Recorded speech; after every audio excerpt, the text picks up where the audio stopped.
This conference will now be recorded.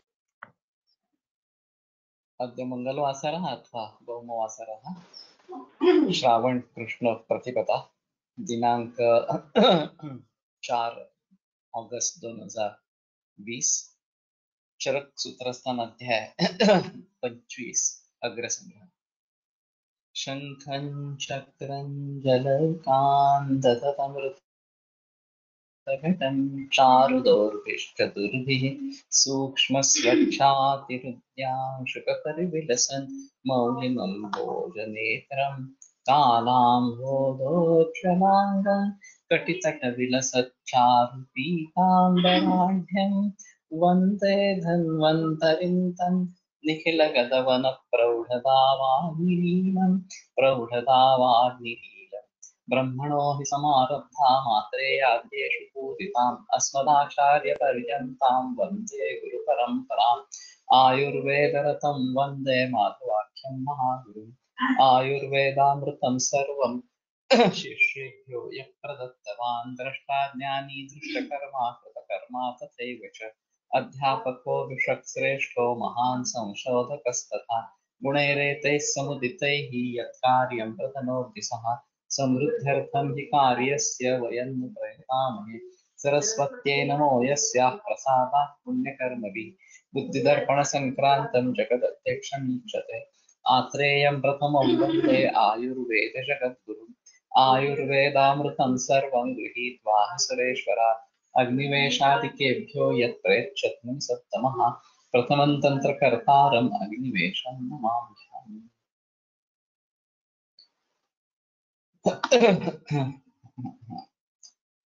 मरुभूमि आरोग्यदेशानां तर्हि एतद्विषये मया यः उक्तं यत् भारतवर्षे तावत् मरुभूमि राजस्थान इत्यत्र वर्तते। आसाम इत्ययं देशः तावत् आनुपभूमेः उदाहरणम् इति। किन्तु एतयोः देशयोः आरोग्यविषयिकी तुलना तावत् कर्तव्या। यदि तत्र अनुपदेशे रोगप्रादुर्भावः बलीयांसः एवञ्च मरुदेशे आरोग्यप्राप्तिः सुलभा तर्हि एतद्विषये चिन्त्यमेव। तो मैं समझता हूँ कि ये देश का जो विचार है वो एक अहम इस प्रकार का रहेगा। निर्देशकारित्वम आतुरगुणानाम। तो निर्देशकारित्व जैसे कहा गया है वैसे करना, ये आतुर गुणों में सबसे श्रेष्ठ इस प्रकार का है।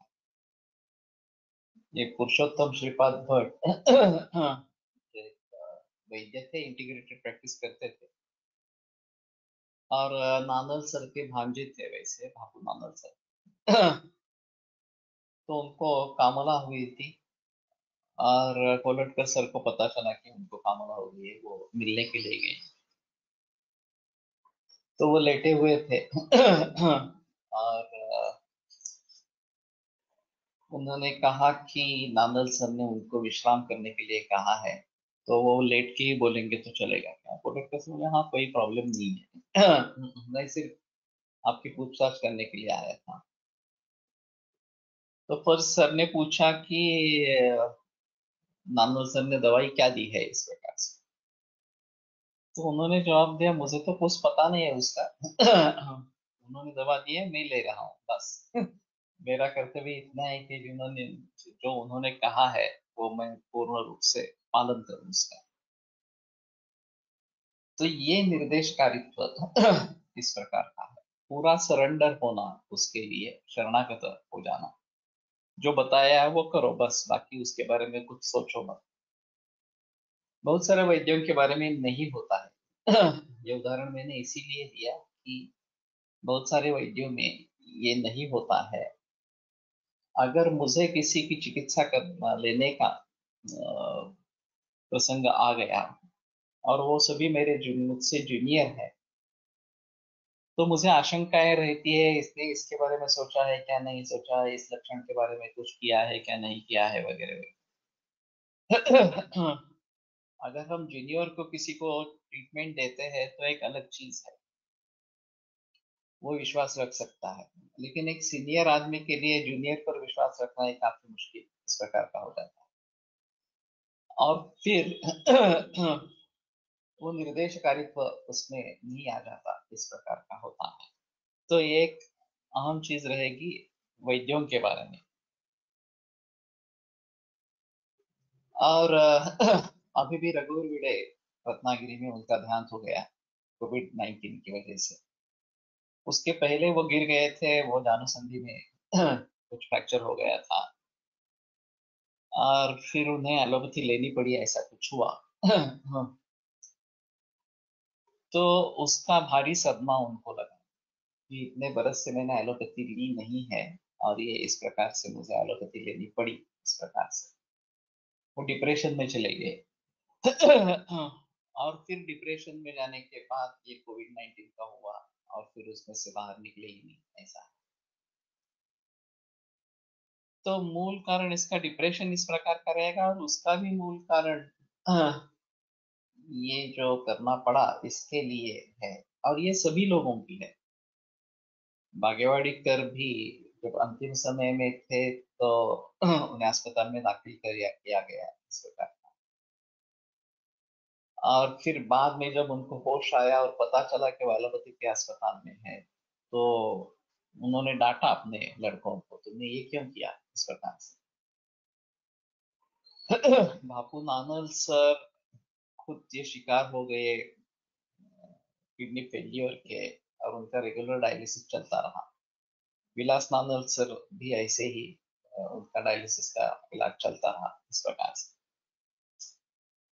तो ये थोड़ी अजीब इस प्रकार की बात है। और खास करके हम जब एक प्रतिज्ञा लेकर चलते हैं या कुछ मकसद लेकर चलते हैं, मैं ये बात कर रहा हूँ जो डेडिकेटेड है उनके बारे में ये बात कर रहा हूँ। जिनको एलोपैथी लेने में कोई प्रॉब्लम नहीं है वो अलग चीज है। लेकिन इस प्रकार से अगर लेनी पड़े तो फिर ये बड़ा सदमा हो जाता है, ऐसा थोड़ा सा है। दूसरा एक उदाहरण मेरे पास अजीब है। एक ऐसी विद्यार्थिनी छात्र थी और मैं कॉलेज में पढ़ा रहा था अष्टांग में। वो दौड़ते क्लासरूम में घुस गई और बताया कि उनके पिता को बहुत ही छाती में दर्द हो रहा है, हृदय में दर्द हो रहा है और पहले एक हार्ट अटैक की हिस्ट्री है। संयोग से वो बहुत नजदीक रहते थे वहीं से, अष्टांग महाविद्यालय से। तो मैंने तुरंत क्लास बंद कर दी और मैं उसके साथ उसको देखने के लिए गया। तो देखने पर मुझे भी पैसा एहसास हुआ कि ये हार्ट अटैक ही है या हार्ट अटैक की फिर से संभावना इस प्रकार की है। तो मैंने कहा ठीक है, मैं अभी दवा दे देता हूँ, दवा शुरू करो।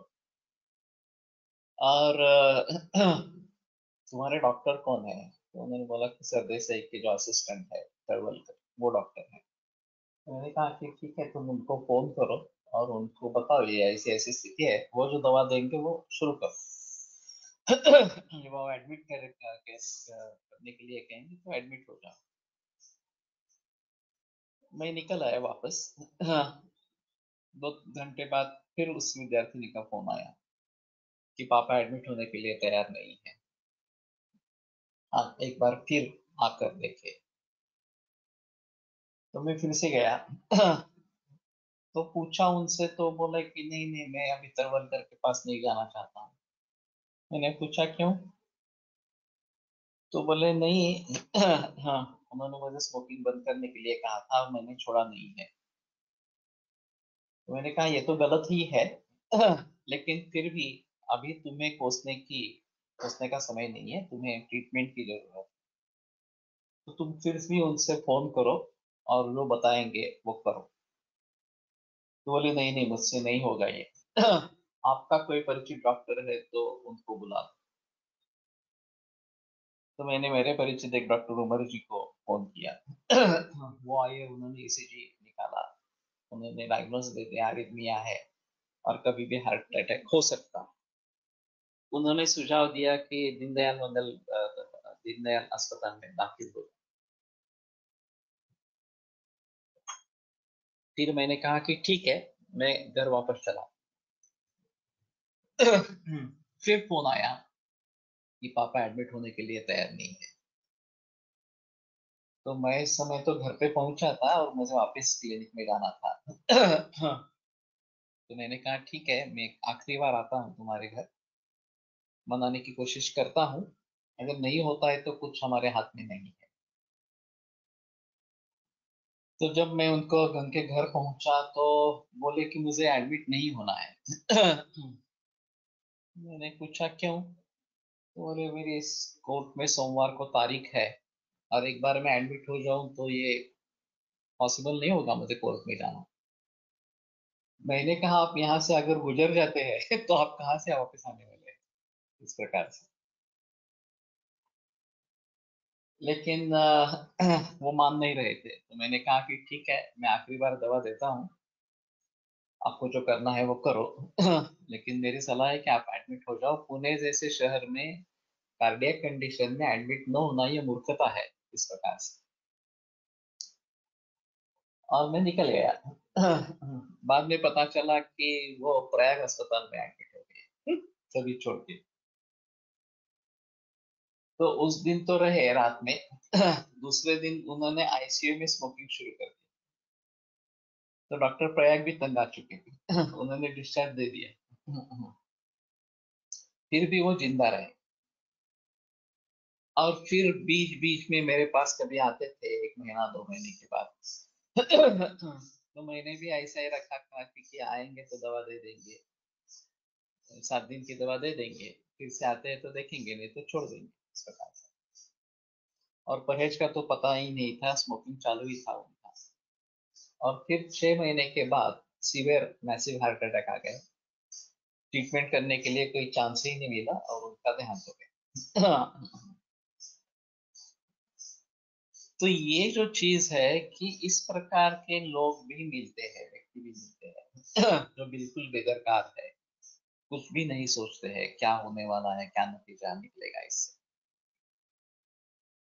और फिर इस प्रकार का उसका परिणाम निकला।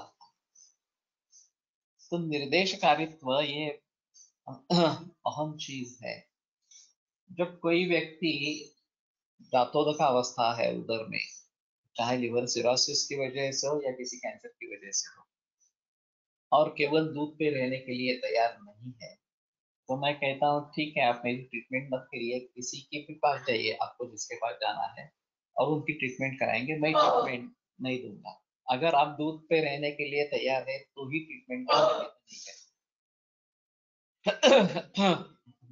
तो अगर वो तैयार हो जाते हैं तो ट्रीटमेंट देते हैं, नहीं तो बताते हैं कि आप कहीं पे दूसरी जगह पे चले जाओ, इस प्रकार से। तो कहीं कहीं ये बहुत आवश्यक होता है कि जैसा कहे वैसा ही मरीज करे। नहीं तो प्राण संकट भी रहता है। तो ये एक अहम चीज इस प्रकार की रहेगी कि जैसा कहा है वैसा ही मरीज अगर करे तो ही हमारे ऊपर का बोझ कम होता है और सक्सेस या यश मिलने के चांसेस ज्यादा रहते हैं, इस प्रकार से। तो उसके बारे में जरूर देखना है।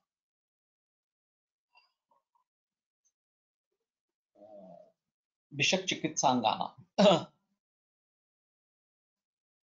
चिकित्सांग जो है उसमें बिशप सबसे श्रेष्ठ है। और ये द्वादश चतुष्टय जो बताए गए हैं उसमें भी इसके बारे में काफी जिक्र किया गया है। सुपाद हीनान अत्यातान गुणवान यक्षयापे। और अगर भिषक अच्छा है तो ये इस प्रकार के बाकी पाद नहीं होने पर भी वो परिस्थिति से मार्ग निकालता है। और यद वैद्य निगुणे पादा गुणवंत तप्यनर्थ कहा। अगर वैद्य ही विगुण है तो बाकी पाद अच्छे हैं तो भी अनर्थक है, उसका कोई मतलब नहीं। फिलहाल की स्थिति वही वैसी ही है। गवर्नमेंट आयुर्वेद को उत्तेजन दे रही है, पोस्ट क्रिएट कर रही है। लेकिन उस पोस्ट में आने वाले अगर वैद्य नहीं है, जो आयुर्वेद करने में सक्षम हो, इस प्रकार के वैद्य नहीं है, तो उसका क्या नतीजा निकलने वाला है? तुम्हारे पास डिस्पेंसरी है, दवाइयाँ है, मरीज है, और क्या चाहिए? वैद्य ही चाहिए। यही है सबसे अगर वहां पे वैद्य ही नहीं है, तो ये बाकी पांच गुणवान होने पर भी अनर्थक इस प्रकार। एक बड़ा अजीब किस्सा है इसके बारे में भी, कि नानल सर को कॉरपोरेशन के किसी समारोह में आमंत्रित किया गया, और उसमें के महापौर शांतिलाल सुरतवाला, वो उनके साथ टेबल पे थे। तो नानल सर ने पूछा कि आप आयुर्वेद के लिए क्या करते हैं क्या? तो बोले कि हाँ ठीक है, तुम सुझाव दे दो, मेरी तरफ से जो हो सकता है मैं करूंगा।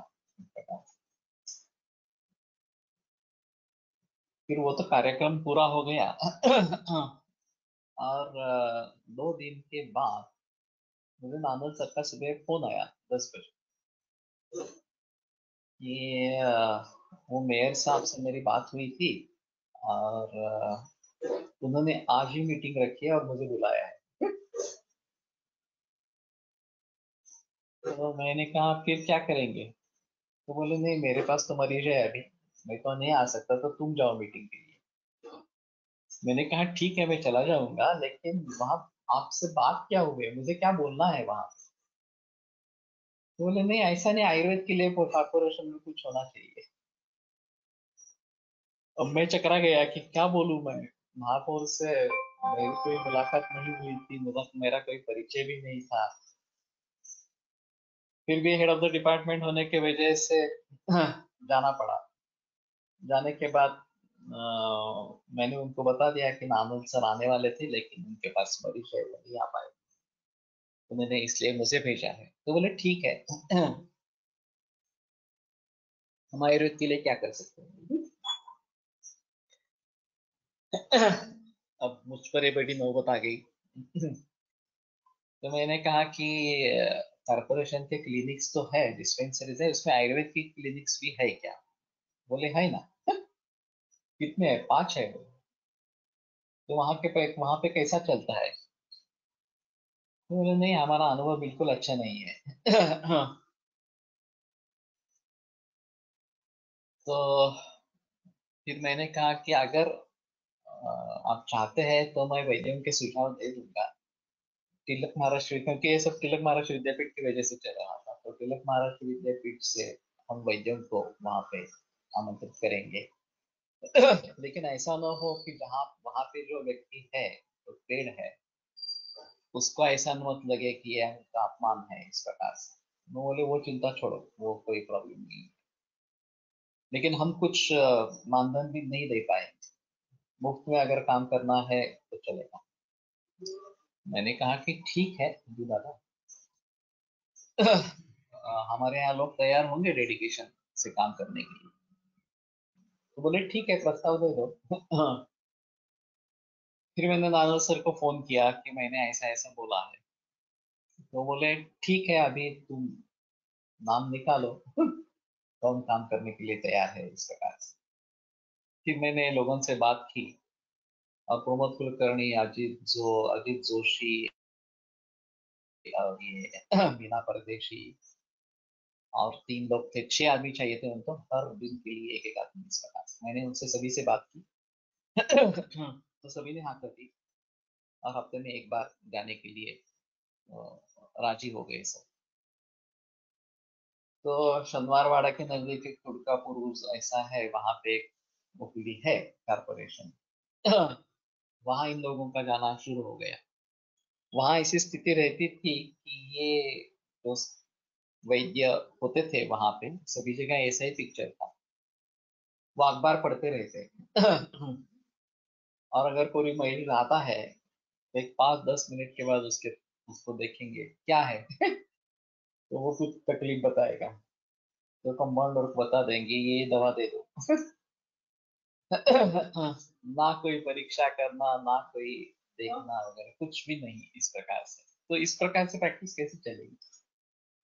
जब ये लोग ज्वाइन हो गए तो उन्होंने वास्तव में देखना शुरू किया, और वैसे बड़ा स्टॉक था कारपोरेशन में आयुर्वेदिक दवाइयों का, कोई उसको प्रयोग ही नहीं कर रहा था। तो इन सब की ओपीडी 100 तक जाने लगी, 50-60 बढ़ते गई ओपीडी, और वो काफी सस्ता था, कारपोरेशन के जरिए था। तो उस जमाने में 50 पैसा पर डे वगैरह ऐसा कुछ था वो।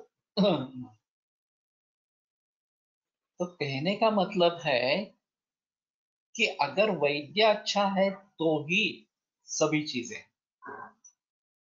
अभी आयुर्वेद को पॉपुलैरिटी आ गई, लेकिन वैद्यों का निर्माण उतने पैमाने पर हो नहीं रहा।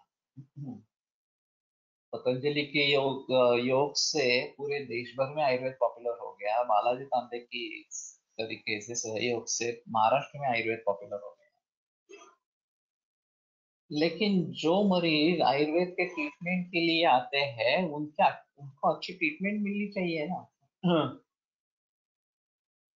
तो उनको किस प्रकार से रखे जाते हैं, उनको उनका सिलेक्शन किस प्रकार से किया जाता है, ये काफी अहम मुद्दा है। तो कोलटकर सर जी का भी ये कहना था कि वैद्यों का निर्माण यही अहम कर्तव्य है।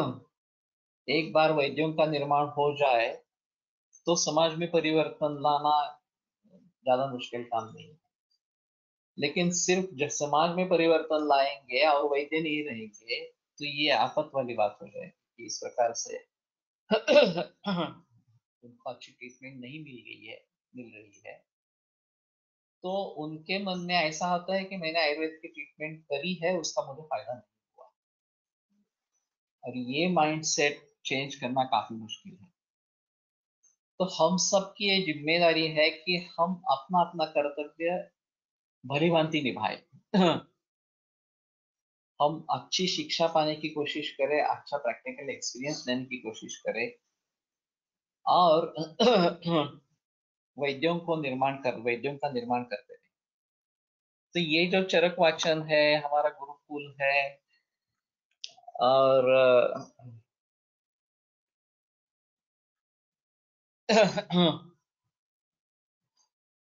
तो इन सभी वैद्यों के बारे में तो कोई कोई मुझे संदेह नहीं था। ये अच्छे प्रैक्टिशनर्स है, डेडिकेटेड है, पैसा नहीं मिलता था उस समय में भी उन्होंने अपना योगदान दिया।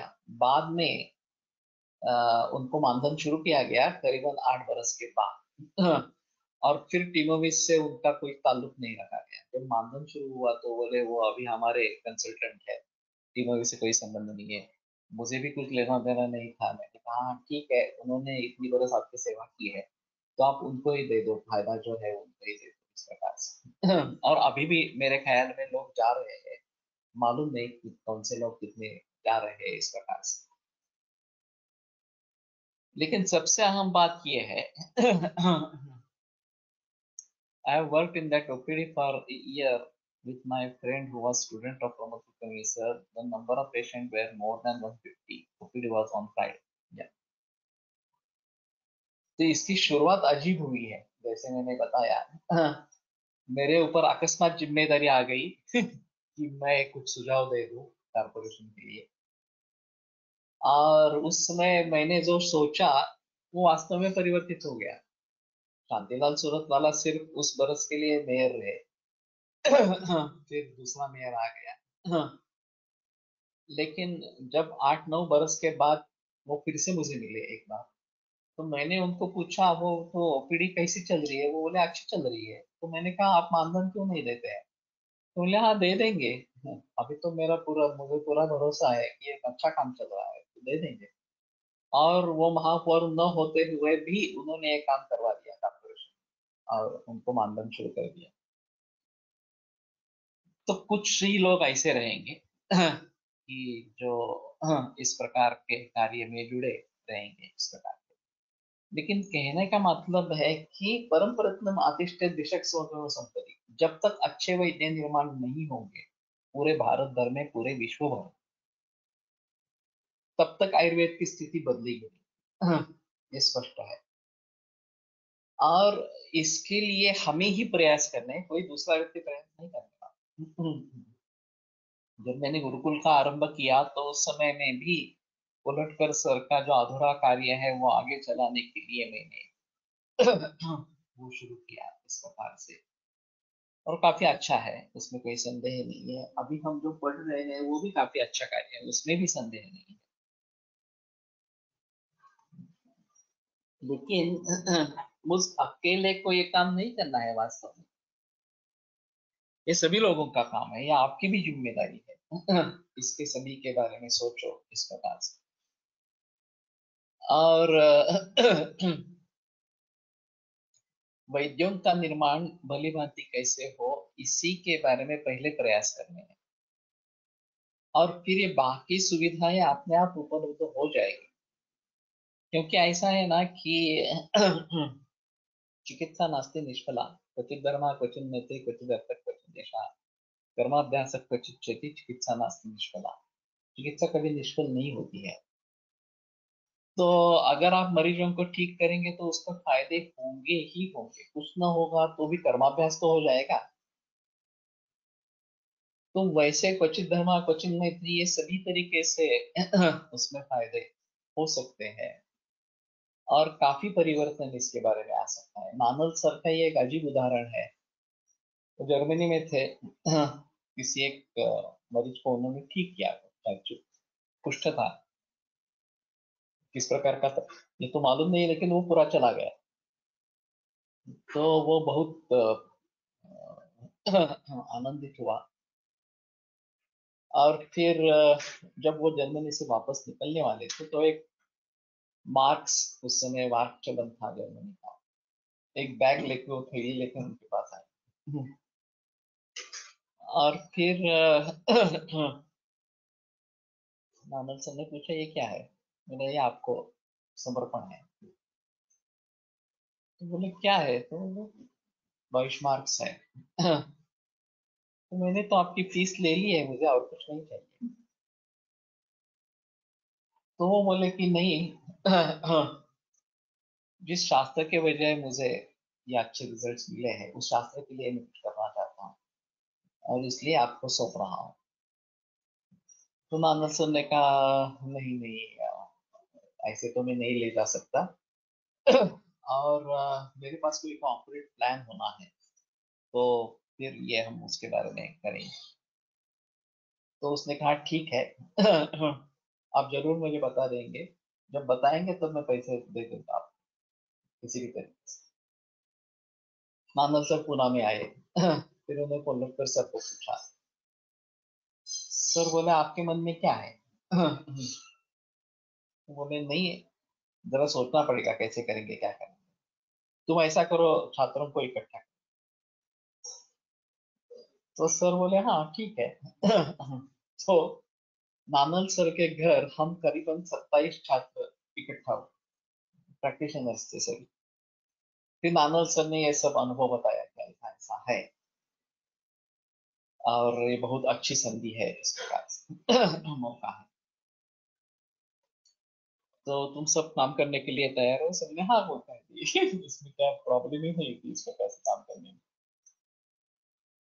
फिर वो बोले ठीक है मैं सोचता हूँ और फिर से बुलाता हूँ। हाँ, पुलटकर सर ने जिक्र किया कि आप अगली तारीख तय कीजिए कि कब मिलना है फिर से। नानल सर बोले नहीं नहीं, मैं सोच के बताता हूँ इस प्रकार। हाँ, और वो अगली तारीख कभी आई ही नहीं।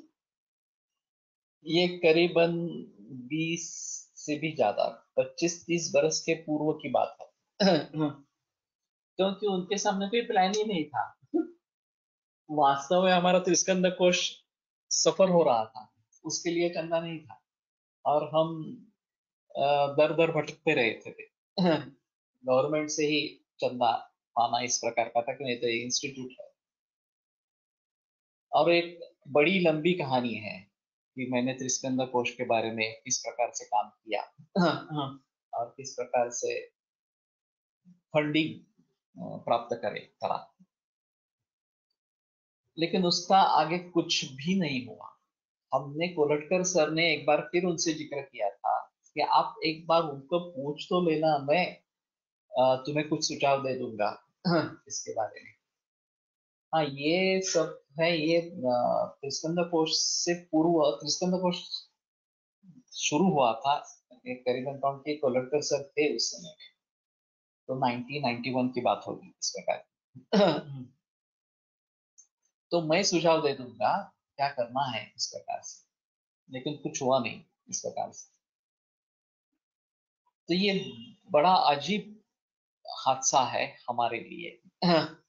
जिनके पास विजन है उनके पास फंडिंग नहीं है, जिनके पास फंडिंग है उनके पास विजन नहीं है, और विजन वाले लोग नहीं है इस प्रकार से। तो ये काफी डिफिकल्ट सिचुएशन है। एक पूना में सोसवा करके एक ऑर्गेनाइजेशन है, वो इन लोगों को इकट्ठा लाती है जो फंडिंग करना चाहते हैं और वो फंडिंग लेना चाहते हैं, लेकिन प्रामाणिकता से काम कर रहे हैं इस प्रकार के लोग। एनजीओ है और यही काम करते हैं, ब्रिजिंग द गैप इस प्रकार का। तो फिलहाल ऐसे हुआ कि उस समय उसका फायदा नहीं हो पाया इस प्रकार से। और आगे चलकर नानल जी ने खुद एक फंड एस्टेब्लिश किया, धनवंतरी निधि नाम का, तिलक महाराज विद्यालय में समय उनका खुद ही का योगदान था। 29-30 लाख तक उस समय में योगदान उन्होंने दिया उसमें। और फिर उसके ब्याज के ऊपर काम करना है, ऐसा उनका कहने का मतलब था। और जब कहीं से फंडिंग नहीं हो रहा है और कोष बंद करना है, ऐसा निर्णय हुआ, तो एक हमारी मीरा मेहता करके छात्र यूके में थी, योगवती छात्र थे एक्चुअली, और हमने उसका हमारा आयुर्वेद का कोर्स किया था, इंट्रोडक्शन का आयुर्वेद। वो उस समय संयोग से पुणे में थी, वो मुझे मिलने के लिए आई। तो मैंने उसको बताया, उसको कोर्स का कार्य मालूम था। तो वो बोली कि ऐसा कैसा बंद कर सकते हैं कार्य, ये तो बहुत बढ़िया काम है और रिवोल्यूशनरी वर्क है आयुर्वेद में। तो मैंने कहा हाँ मुझे तो मालूम है, लेकिन पैसा नहीं है ऐसा बोल रहे हैं। तो बोली कि मैं विदेश से पैसा लाऊं, लेकिन काम शुरू रहना चाहिए। तो अंततः ऐसा हुआ कि हम बोर्ड ऑफ मैनेजमेंट की मीटिंग में घुस गए, मैं और मेरा नेता। वहां पे उसने प्रस्ताव रखा कि मैं मदद करूंगी, मैं विदेश से पैसे लाऊंगी, लेकिन तब तक कार्य शुरू रहना चाहिए। बहुत सारे बहस के बाद नामल ने एक्सेप्ट किया कि ठीक है, अगर जब तक कुछ होता नहीं है तो त्रिस्कंद को ये जो धनवंतरी निधि है उसका ब्याज इसके लिए उपयोग कर सकते हैं, वापर कर सकते। तो उस समय में ऐसा था कि उसका ब्याज 2,10,000 इतना आता था, और हमारी जरूरत थी 2,45,000 एक बरस की। तो फिर भी 35,000 का घाटा था। तो मैंने कहा कि हमने पिछले बरस में 1 लाख विद्यापीठ में जमा किए हैं कोर्सेज के जरिए, योग आयुर्वेद अध्ययन बंधन वगैरह कोर्सेज के लिए। तो इस समय इस बरस में भी हो जाएंगे, ऐसी कोई आपत्ति नहीं। लेकिन बोर्ड ऑफ मैनेजमेंट भी एक सदग्रस्त थे, उन्होंने बोला नहीं नहीं ऐसा नहीं कह सकते। पैसों का प्रबंध है तभी हो सकता है, नहीं तो नहीं हो सकता है। पूरे पैसों का प्रबंध होना चाहिए। तो मैंने कहा ठीक है, आप मेरे तनख्वाह से 35,000 रुपये काट लीजिए। हाँ। और आगे चलाइए कोर्स, कोर्स चलाइए सरकार से। फिर बाकी लोगों ने मध्यस्थी की और बताया कि ठीक है 6 महीने के लिए दे देते हैं, तो 6 महीने के लिए रकम पर्याप्त है, तब तक अगर मेरा मेहता का कुछ हो जाता है तो अलग चीज है। तो फिर 6 महीने का जीवनदान उसको मिला। और उस बीच में मैंने अपने तरीके से जो प्रयास किए थे, मैं आयुष डिपार्टमेंट नया एस्टेब्लिश हुआ था, शांता शास्त्री उसकी सेक्रेटरी, वो संस्कृत की अच्छी जानकारी रखती थी, संस्कृत अच्छा था उनका, और अनकरप्ट थी टोटली। और वो वर्ष पे थी रिटायरमेंट के। तो मैंने उनको उनकी भेंट की, उनको त्रिस्कंद कोश का कार्य दिखाया, उन्होंने पौना घंटा दिया मुझे। वो सब देख लिया और बोले काम बहुत बढ़िया है, इसमें संदेह नहीं है। लेकिन हमारे पास फंड ही नहीं है, डिपार्टमेंट बहुत ही नया है और हमारे पास कुछ भी फंड्स नहीं है। तो मैं वापस चला आया और फिर ये डिपार्टमेंट प्रोजेक्ट क्लोज करने का निर्णय इस प्रकार का। और फिर ये फरवरी में घटना हुई कि इसको 6 महीने का जीवन दान मिल गया। और मार्च एंड में 29 मार्च को हमें फैक्स मिला आयुष डिपार्टमेंट से कि शांता शास्त्री को उसी दिन फंड्स रिलीज हुए, 29 मार्च को। ये तो गवर्नमेंट का सभी जगह ऐसा ही रहता है fag end of the year. तो उन्होंने टोटली आउट ऑफ वे जाकर हमारे प्रोजेक्ट के लिए 11 लाख मंजूर कर दिए क्योंकि हमारी अर्जी ही नहीं थी, आवेदन ही नहीं था। तो उन्होंने बता दिया कि फैक्स में कि आप आइए और फॉर्मेलिटीज पूरा पूरी करके पहला जो हफ्ता है वो 5 लाख का लेके गए। तो फिर मैं और हमारे रिश्तेदार थे, हम दिल्ली में गए, वो फॉर्मेलिटी सभी पूरी की और 5 लाख का पहला हफ्ता लेके आए। तो ये जीवन दान इस प्रकार था, इसलिए मिल गया उस समय। फिर ये नौबत आई क्योंकि शांता शास्त्री तब तक बदल गए, तो कुछ पूरा हो गया, औसत कोष के लिए हमें चलना चाहिए था फिर से। और 3 बरस के लिए हमें 25 लाख चाहिए थे कम से कम इस प्रकार से। लेकिन उस समय में जामनगर का एड्रेस का उनका बिल 27 लाख हर बरस होता और वो गवर्नमेंट दे देती थी। केवल लोगों को विमान प्रवास करके जामनगर में आना और 1 घंटे का व्याख्यान देना, इसलिए गवर्नमेंट 27 लाख हर बरस खर्च करती रही वहां। अभी तो ज्यादा बढ़ गई होगी अमाउंट। और हम तरस रहे थे कि 3 बरस के लिए हमें 25 लाख चाहिए थे वो हमें नहीं मिल रहे थे। और फिर ये थोड़ा सा अजीब ही किस्सा है कि हम कोशिश कर रहे थे, शैलजा चंद्रा उस समय आयुष की सेक्रेटरी बन गई और उसके प्रोजेक्ट बिल्कुल ध्यान में नहीं आया तो फिर हुआ ऐसे कि मैं ऑस्ट्रेलिया में गया था और हमारे साथ हिरवाणी एक मानव सर के मन में एक और अजीब आइडिया आई कि रसशास्त्र में काम करे भस्मों के ऊपर। उसने ने सीधा ये एनसीएल को इन्वॉल्व किया और एनसीएल की वजह से डॉक्टर हिरवाणी करके आए वहां। तो मैंने हिरवाणी से कहा कि ऐसा ऐसा हमारा स्कंद कोश का प्रोजेक्ट चल रहा है, तो आप एक बार देखिए। वो बोले हाँ, लेकिन उनको समय नहीं मिला, वो वर्कोहॉलिक की पर्सन है। तो मैं ऑस्ट्रेलिया में था और उनको मौका मिला, वो टीवी में आके उन्होंने वो प्रोजेक्ट देख लिया और फिर मुझे ऑस्ट्रेलिया में फोन किया है, बहुत बढ़िया प्रोजेक्ट है, फंडामेंटल रिसर्च है और फिर भी बहुत प्रैक्टिकल है उसकी यूटिलिटी।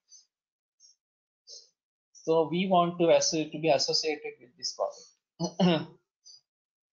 मुझे उनका कुछ भी अंदाजा नहीं था तिरवाणी तक।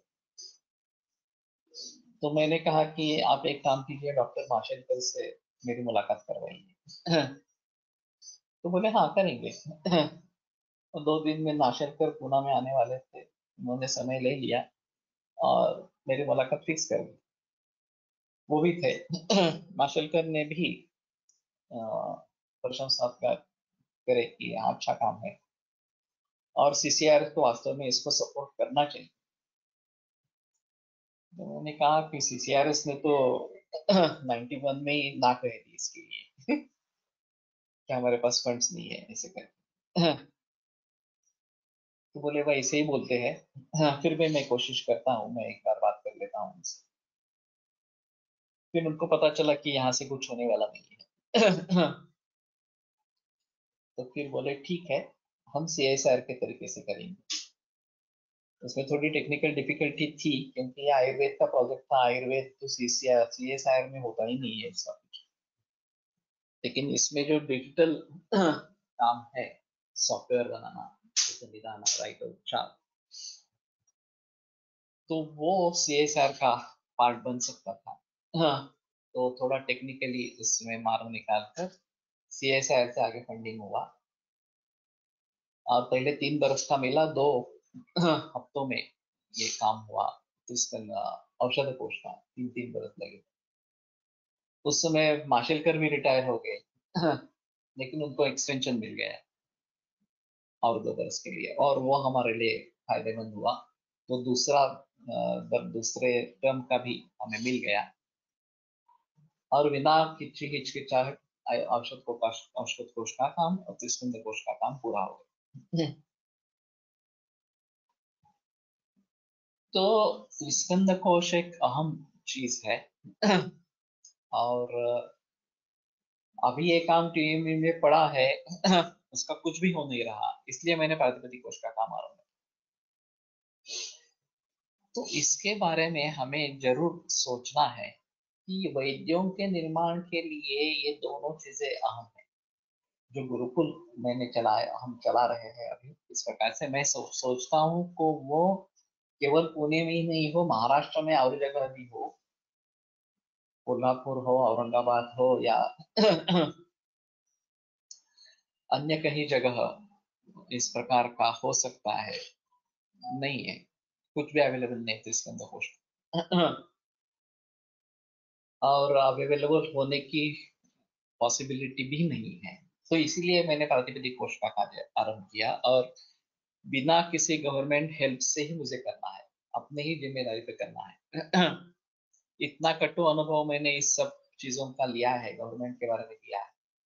वो लेने के बाद मुझे एक टक्का भी मेरे मन में नहीं है कि मैं गवर्नमेंट की हेल्प ले लूं इस प्रकार से। तो ये एक अजीब चीज है उसके बारे में। लेकिन ये काम महाराष्ट्र में अन्य जगह भी होना चाहिए, भारत भर में होना चाहिए। और मैंने जैसे बताया कि 3 स्तर होने चाहिए: संधि विग्रह, समास विग्रह, अन्वय और अर्थ। ये एक छात्रों के लिए स्तर होना जरूरी है, और फिर आगे उसके कुछ practical experiences, reading between the lines वगैरह के बारे में आगे सुझाव होने चाहिए। और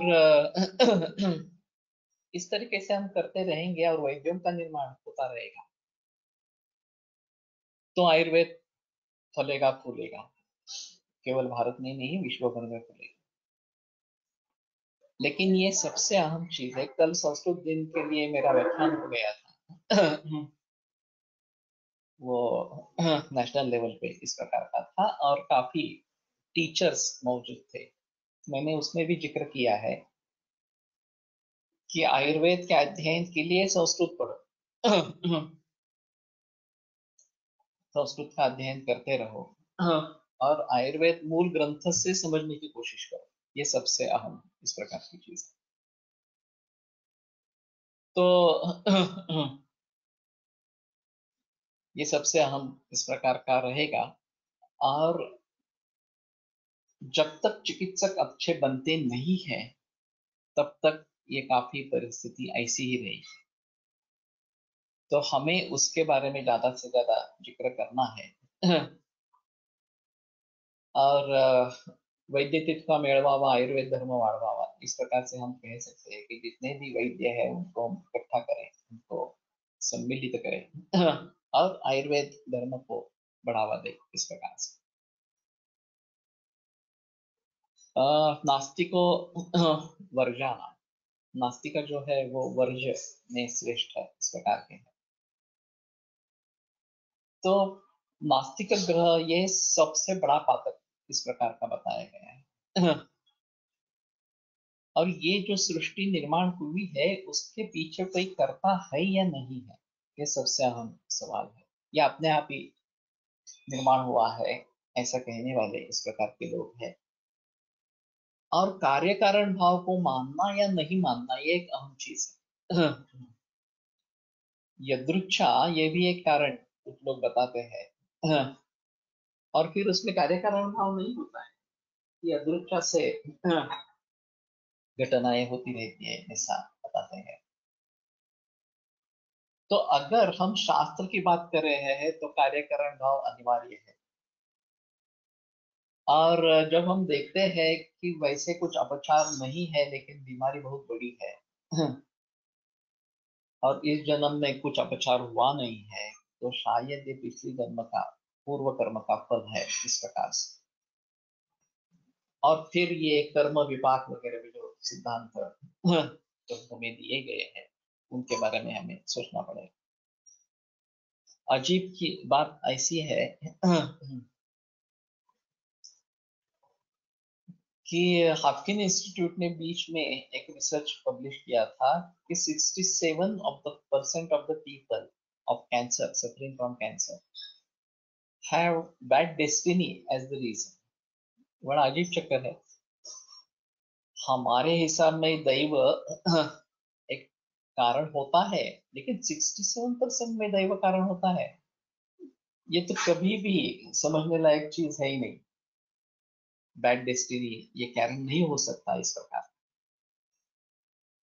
तो हम भूल कर रहे हैं जो कॉमन चीज है। 67% में अगर कैंसर इस प्रकार का दिखाई दे रहा है तो एक कॉमन कारण है, आहार का है, जो छोड़ रहे हैं, उसको देख ही नहीं रहे इस प्रकार से।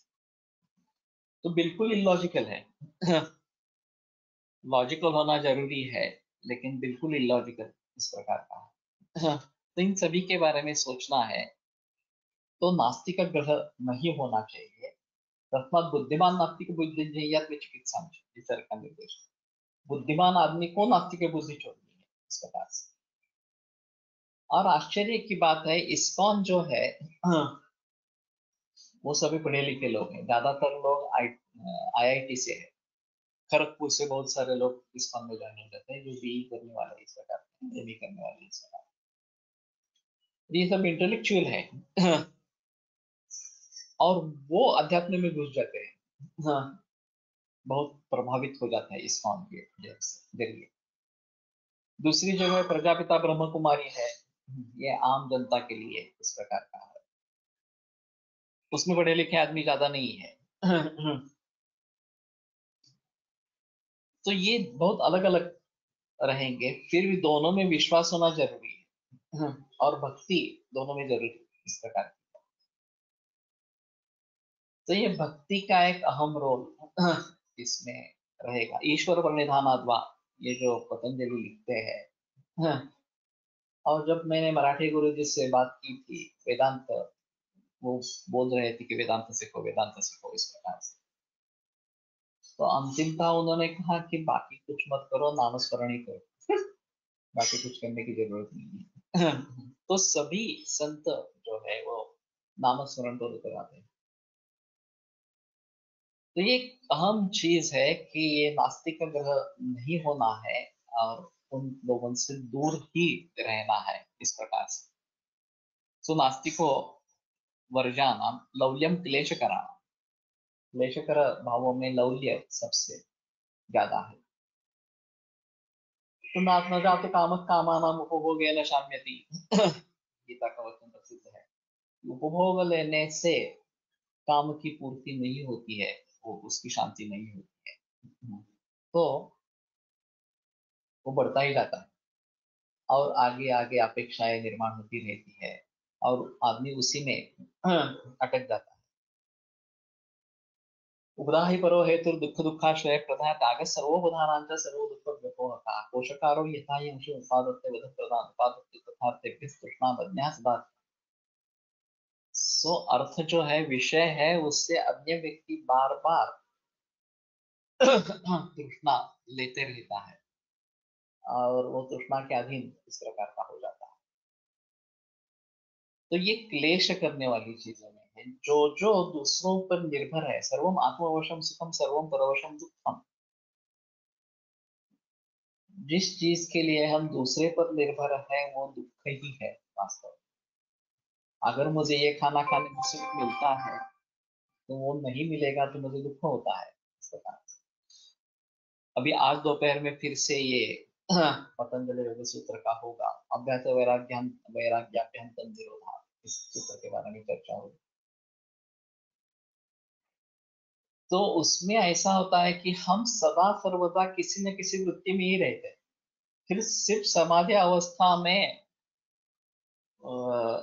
अपने आप में स्थित होते हैं। बाकी सभी समय हम किसी न किसी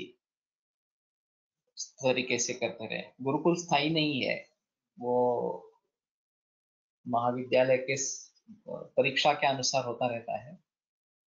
अभी इस बरस में क्या होगा ये मालूम नहीं है, क्योंकि परीक्षा भी आगे चली गई है। और ये सोशल डिस्टेंसिंग वगैरह का जो माहौल है, तो शायद गुरुकुल ऑनलाइन देना पड़ेगा, ऐसा सोच रहे हैं। तो अगर ऑनलाइन देना पड़ेगा तो मेरा सुझाव है कि आप हिंदी में करो, मराठी में मत करो। इस प्रकार से सभी लोग मानेंगे नहीं मानेंगे मुझे पता नहीं है। हमारे मन में हिंदी के बारे में भीति है, हम अच्छा हिंदी नहीं बोलते हैं, वो सही है, लेकिन प्रयास करने से ही वो सुधरेगा। बगैर कुछ करने से तो कुछ नहीं होगा। तो प्रयास करते रहेंगे तो हिंदी सुधरेगी, ऐसा नहीं है। तो इसके बारे में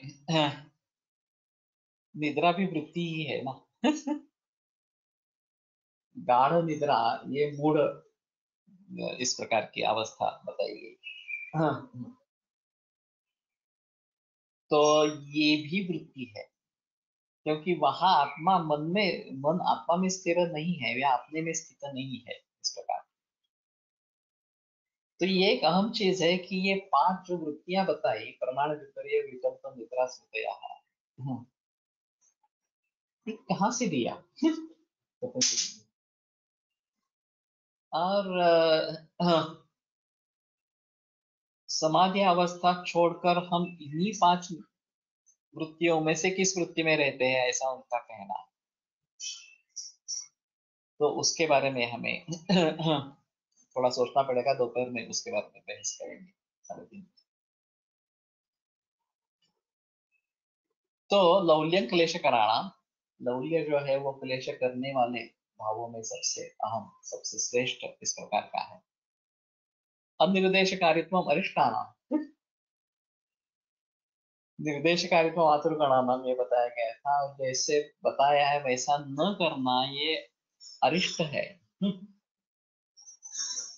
तो मृत्यु सूचक है। इस प्रकार से अरिष्ट में सबसे श्रेष्ठ इस प्रकार का।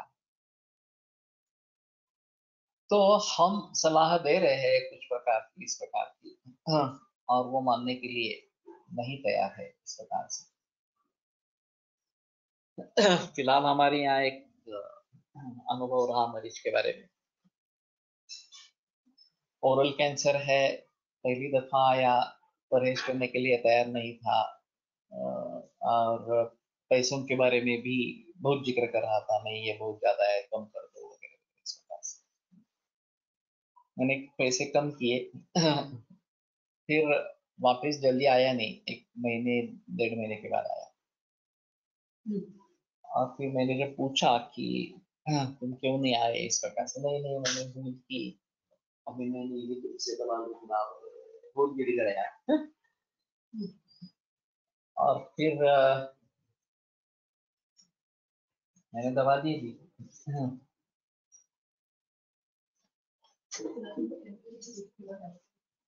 गया, और फिर करीबन महीने के बाद उसका लड़का आया कि हमने ऑपरेशन कर दिया है, दवा नहीं लेना चाहते, आप पैसे वापस करो। तो मैंने कहा कि इस प्रकार से पैसे वापस नहीं किए जाते। फिर भी जो गुरुत्व वगैरह आपको दिया है, वो अगर आपका सील बंद है तो मैं वापस ले लूंगा, उसके पैसे दे दूंगा। तो पैसे लौटा दिए मैंने। सिर्फ दवा के 1400 रुपए थे, वो नहीं दिए। फिर भी उसने जाते हुए बहुत झगड़ा किया। उसका कहना था कि ये मेरा हक है, पैसे वापस लेना इस प्रकार। तो इस प्रकार के भी लोग रहते हैं। और ये बड़ा अजीब इस प्रकार का अनुभव है। तो इनमें ऐसा है कि सोचने की ताकत ही नहीं है, सोचते ही नहीं है वास्तव में। हम क्या कह रहे हैं, किस वास्ते कर रहे हैं, क्या होने वाला है हमारा, इस प्रकार से करते। लेकिन ये एक अहम चीज है कि उनकी बुद्धि भ्रष्ट इस प्रकार की हो गई है। और फिर हमें इस प्रकार के व्यक्तियों से पाला पड़ना, ये शायद हमारा दुर्भाग्य है, दौर्भाग्य है इस प्रकार से। असे पेशंट आले की खूप मनस्ताप होतो सर.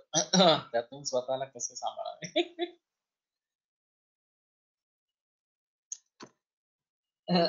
ऐसा है, मनस्ताप करने से कोई मतलब नहीं है, थोड़ी देर के लिए होता है लेकिन भूल जाना है। हाँ, इस प्रकार के मरीज होते हैं, ऐसा समझ के हाँ हाँ कुछ नहीं करना। तो इसमें एक अहम चीज ऐसी है कि उनका जो भाग्य है वो उस हिसाब से चल रहे हैं, वो दुर्गति में जाएंगे, उसमें कोई संदेह नहीं है। फिर भी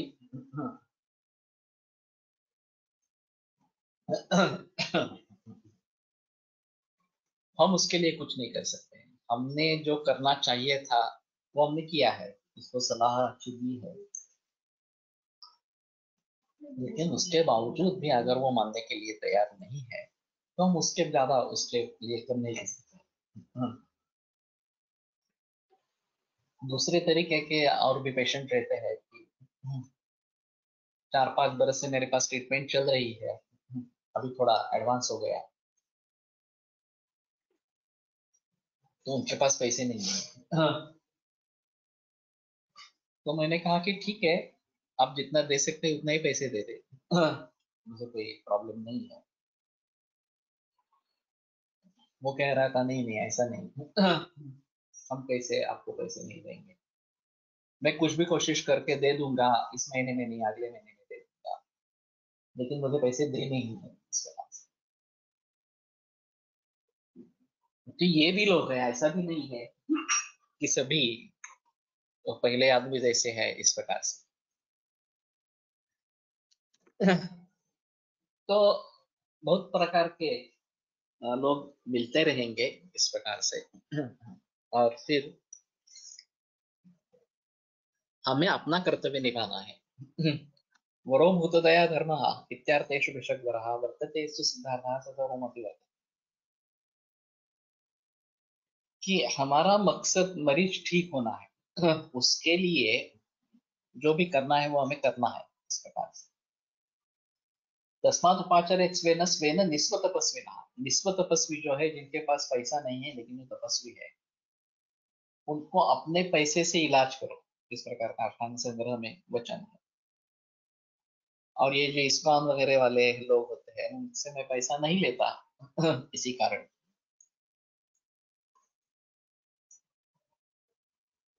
कि वो तो ब्रह्मचारी है, सन्यासी है। और नो डाउट अगर पैसा मांगते हैं तो इस्कॉन दे देती है पैसा, उसमें संदेह नहीं है।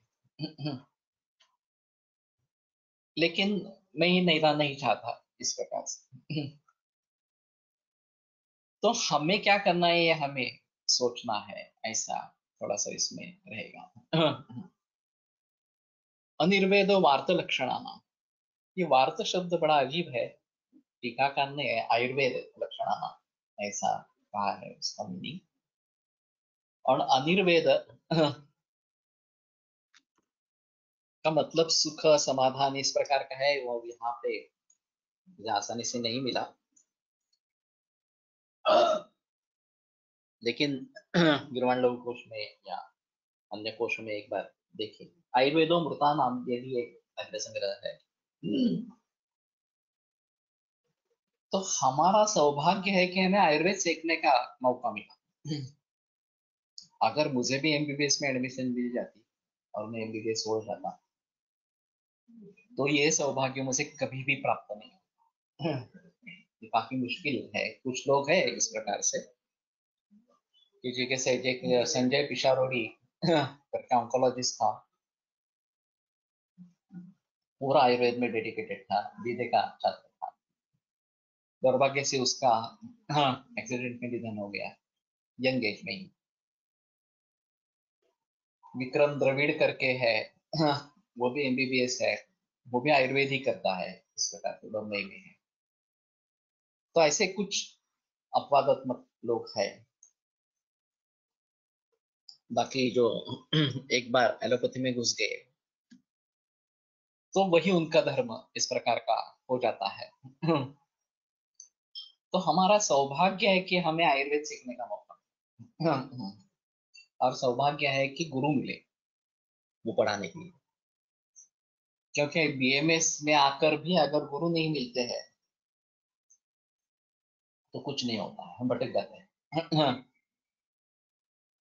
तो गुरु कृपा एक अहम चीज है इस सभी में, और उसका महत्व अनन्य साधारण इस प्रकार का है। तो मैं समझता हूँ कि इसी को लेकर हमें आगे बढ़ना है। आज रुकते हैं, फिर कल से बात करेंगे। आयुर्वेद प्रकांडो निगदित इह हि शल्यतंत्र प्रधानः शिष्येभ्यः शाश्वतोऽयं निखिलजनकृपा व्याप्तचित्तेन येन आयुर्वेदस्य वाञ्छन् पुनरतिभुवने काञ्च सुष्ठुः प्रतिष्ठां श्रेष्ठं धन्वन्तरिं तं प्रणमति च सदा वैद्यवर्गो हि नूनम् वैद्यवर्गो हि नूनम्। विरम्यते व्याख्यानव्यापारः। श्वः पुनरतिमिलिष्यामः।